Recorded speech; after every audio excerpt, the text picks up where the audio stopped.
Welcome to the Brilliant English classes. Please subscribe to my channel, like and share with your friends.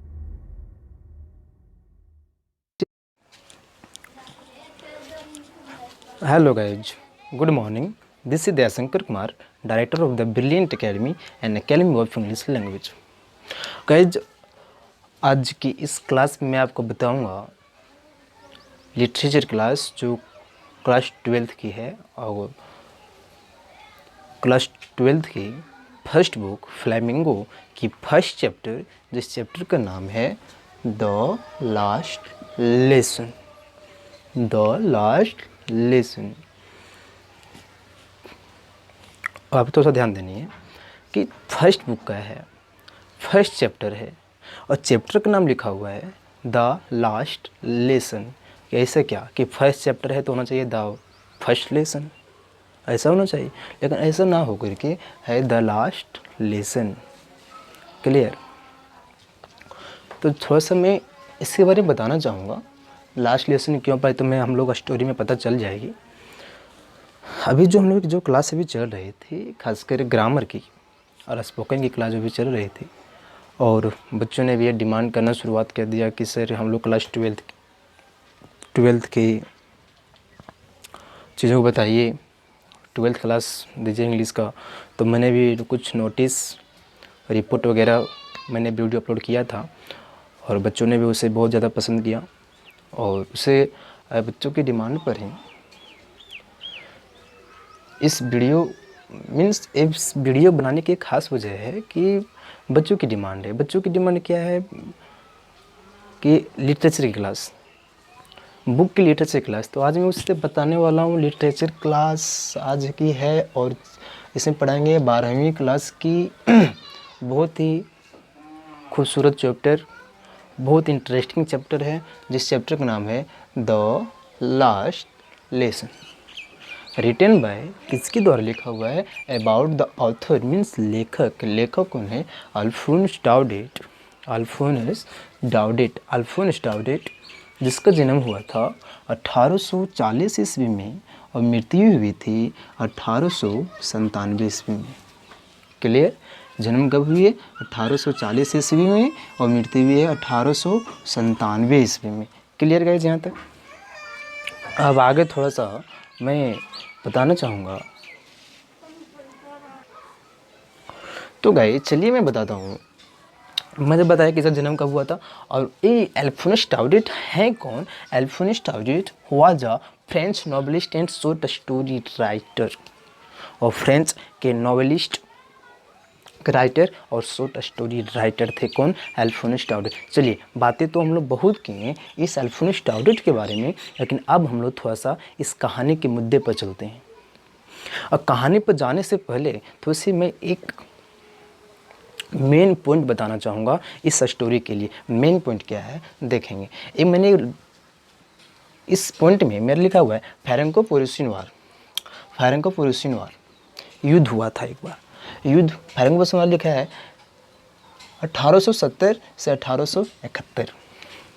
एक बार की बात है, ये फ्रैंको-प्रोइसियन वार जो नाम दिया हुआ है कि क्यों, क्या टाइटल, इसका टाइटल इस तरह से क्यों दिया गया, और इसका युद्ध किन किन देशों के बीच ऐसा हुआ था। तो ये युद्ध हुआ था एक बार जर्मनी और फ्रांस के बीच। जर्मनी और फ्रांस के बीच एक बार युद्ध हुआ था। युद्ध शुरुआत कब हुआ था? 1870 ईस्वी में। वो युद्ध चली थी 1 साल तक, 1871 ईस्वी तक। क्लियर यहाँ तक? और जर्मनी बर्लिन है और फ्रेंच का है 2 डिस्ट्रिक्ट है ना, 2 डिस्ट्रिक्ट है।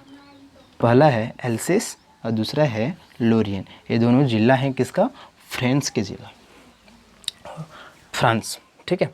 अब आगे ये जो जर्मनी और फ्रांस से ये दोनों डिस्ट्रिक्ट, जैसे कि जो भी मैंने बताया कि जर्मनी और फ्रांस के बीच युद्ध हुआ था, उस युद्ध का नाम फ्रैंको-प्रोइसियन वार जो दिया गया था। युद्ध कब तक चली थी? 1870 ईस्वी से लेकर के 1871 ईस्वी तक। चलिए, मैं इसकी क्लास, इस फ्रैंको-प्रोइसियन वार की क्लास मैं आप लोग को एक बहुत ही बेहतरीन तरीके से मैं आपको बताऊंगा नेक्स्ट वीडियो में। तो फिलहाल मैं भी क्या कहना चाहूँ, मैं ये बताना चाहूँगा कि हम लोग वीडियो को अब शुरुआत करेंगे। क्लियर है? तो मैंने लिखा है इम्पोर्टेंट कैरेक्टर्स। इस कहानी में द लास्ट लेसन में इम्पोर्टेंट कैरेक्टर कौन कौन है? पहला है एम हैमल। एम हैमल जो है, एम हैमल कौन है? Teacher of French language. वो फ्रेंच लैंग्वेज के टीचर हैं, ठीक है, फ्रांस के। और उसका एक और स्टूडेंट है। स्टूडेंट कौन है? फ्रेंच, जिसका नाम है फ्रेंच। फ्रेंच का अवीक स्टूडेंट, एक कमज़ोर छात्र है। समझ में आ गया यहाँ तक? एक कैरेक्टर मेरा कितने? 2 गाइज। पहला है एम हेमल, दूसरा है फ्रेंच। एम हेमल टीचर है और फ्रेंच स्टूडेंट है। क्लियर यहाँ तक? कहानी मेरी शुरुआत होती है इस फ्रेंच से। अब मैं थोड़ी सी कहानी को मैं स्टार्ट करना चाहूँगा, तो लिसन। अब देखिए, वीडियो को कहीं अब देख रहे हैं क्लास तो पूरी देखेंगे, ठीक है? बीच में छोड़ेंगे तो फिर दिक्कत आप ही को है, हमको दिक्कत नहीं है, ठीक है? तो मैं चाहूँगा कि वीडियो को अंत तक देखेंगे, कहानी आराम से समझेंगे। ऐसे आपके बहुत ही अच्छी प्रश्न पूछे जाती है फाइनल एग्जाम में, क्लास 12 साइंस हो, आर्ट्स हो, कॉमर्स हो, ठीक है? मैं तीनों के लिए बहुत ही अच्छी ढंग से मैं आंसर भी बहुत अच्छी ढंग से मैं डील करने की कोशिश करूँगा। पूरी कोशिश रहेगी मेरी ओर से, बस आप लोगों की भी उतनी कोशिश करनी है। तो गाइज, ये जो कहानी शुरुआत होती है वो होती है इस फ्रेंच से। एक बार की बात है, फ्रेंच एक दिन स्कूल जा रहा था। स्कूल के लिए वो लेट हो चुका था स्कूल के लिए। तो सोचा और उसे मन में एक चीज़ लगा, स्कूल तो लेट तो हुआ ही था, प्लस उस दिन उसको पार्टिसिपल्स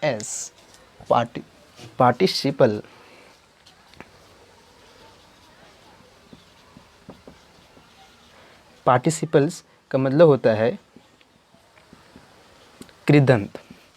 उस दिन से होमवर्क मिला था किसका? पार्टिसिपल का, कृदंत के बारे में, कि कल एम हिमल जो टीचर हैं वो मैं कल पूछूंगा क्या? पार्टिसिपल। तो वो दिन आ गया जब वो फ्रेंच स्कूल जा रहा था, बट स्कूल जाने से वो लेट हो चुका था। उसे याद भी करना था पार्टिसिपल, लेकिन उसको पार्टिसिपल की दूर की बात है, उसे तो पार्टिसिपल का पहला अक्षर तक भी पता नहीं था। इतना कमज़ोर छात्र। क्यों? क्योंकि पढ़ाई में कभी वो ध्यान नहीं लगाया करता था। तो सोचा कि स्कूल तो लेट हो गई है, क्यों ना मैं घूमने चल जाऊँ उधर जाता घूमने के लिए, जहाँ जंगल के किनारे जो चिड़ियाँ चहचहा रही थी, उधर चला घूमने के लिए। मनोरंजन उसको आने लगा। सडनली उसका माइंड थोड़ा सा टर्न हुआ, सोचा कि नहीं, I should go to school, मुझे स्कूल जाना चाहिए।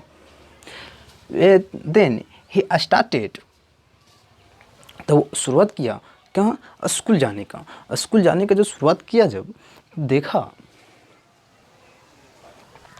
स्कूल जाने शुरुआत किया तब देखा, क्या देखा? देखेंगे, ये जो मान लीजिए कि ये रास्ता था, ठीक है, और यहाँ जो है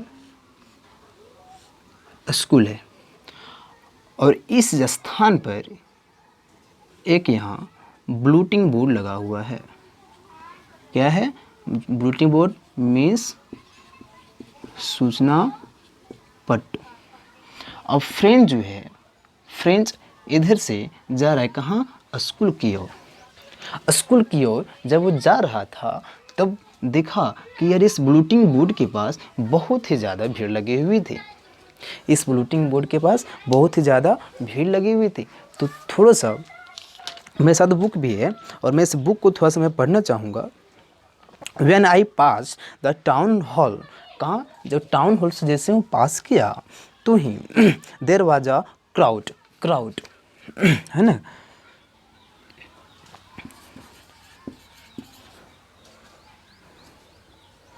क्राउड का मतलब क्या होता है? भीड़। देखा कि वहाँ भीड़ लगी हुई थी जब वो स्कूल की ओर जा रहा था ब्लूटिंग बोर्ड के पास। तो सोचा कि ब्लूटिंग बोर्ड के पास भाई क्यों भीड़ लगा हुआ है? क्योंकि उस ब्लूटिंग बोर्ड के पास क्या होता था कि 2 साल से क्या हुआ था? बैड न्यूज़, जो जैसे में the lost battles, the draft and order of commando officer, और कमांडो पोस्ट ऑफिस वहाँ आया हुआ करता था। उस बुलेटिन बोर्ड के पास सूचना पट्ट में चिपका दिया किया करता था कि नोट सूचना के माने कि ऐसा, ठीक है। अब जब वो स्कूल जा रहा था तो धीरे धीरे थोड़ा सा जा रहा था स्कूल की ओर। अब तभी जैसे ही बुलेटिन बोर्ड से क्रॉस कर रहा था, तभी वहीं से एक भीड़ में से एक आदमी ने उससे बोला कि नन्हे बच्चे, तुम धीरे से धीरे धीरे जाओ, तुम्हारा स्कूल लेट नहीं हुआ है, तुम्हारा स्कूल लेट नहीं हुआ है। तो सोचा कि शायद मेरा मजाक उड़ा रहा है, अपनी गति को और स्पीड बढ़ाते गए। अब वहाँ एक गार्डन भी थी। गार्डन किसका था? एम हेमल की, ठीक है, एम हेमल की गार्डन। वो एम हेमल के गार्डन तक पहुँच जाता है और देखता है कि अरे आज तो स्कूल तो बिल्कुल साइलेंट है, लाइक संडे मॉर्निंग। पहले तो बहुत आवाज़ें आया करती थी, ओपनिंग और क्लोजिंग डेस्क, विंडोज, और यहाँ तक कि एम हेमल जो आयरन रूलर, लोहे की छड़ी रखा के कर जो डेस्क पे पटका किए करते थे, आज वो सब आवाज़ें आज क्यों नहीं आ रही है? What's is the matter? क्या बात है? तो जैसे स्कूल प्रवेश करता है, स्कूल चाहते कि यार there was a silent like Sunday morning. Then ही कंफ्यूज हो गया कि बात यहाँ क्या है। अब एम हेमल क्लास में बैठे हुए थे, जो टीचर हैं फ्रेंच लैंग्वेज की। फ्रेंच उसके गार्डन की ओर जाता है इधर से, और स्कूल के जाकर के ओर देखता है, दरवाज़ा धीरे से खुलता है। देखें कि जितने सारे लोग बिल्कुल सब शांत बैठे हुए थे अपनी अपनी जगह पर। एम हेमल भी उस दिन एम हेमल भी वहाँ स्कूल में थे। और अब देखा तो शिक्षक ने उसे बुलाए और बोले कि नन्हे फ्रेंच, जल्दी आओ,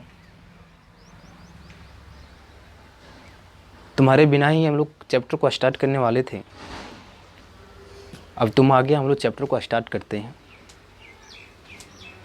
तो बेचारा खुशी से क्या हुआ, कूद करके डेस्क पर जा करके अपने बेंच पर, अपने सीट पर जा करके वो बैठ जाता है। आज अपने जब सीट पर जा करके बैठ जाता है तो सोचता है कि यार आज मुझे जो टीचर हैं इतना प्यार से कैसे बोले। तो जैसे पीछे मुड़ के देखा तो गांव के लोग जो हैं वो बैठे हुए थे, गांव के लोग बैठे हुए थे, बुजुर्ग लोग बैठे हुए थे। जो बेंच पहले खाली हुआ करता था वो बेंच आज पूरा फुल था, पूरा गांव के लोग बैठे हुए थे।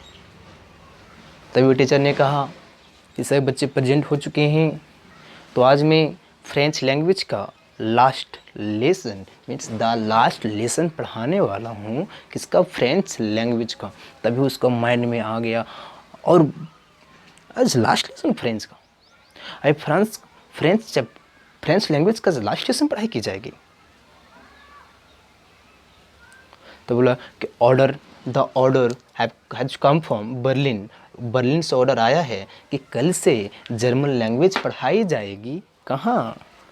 इस फ्रांस के 2 डिस्ट्रिक्ट एल्सेस एंड लोरियन में, एल्सेस और लोरियन में के इस डिस्ट्रिक्ट में कल से क्या पढ़ाई जाएगी?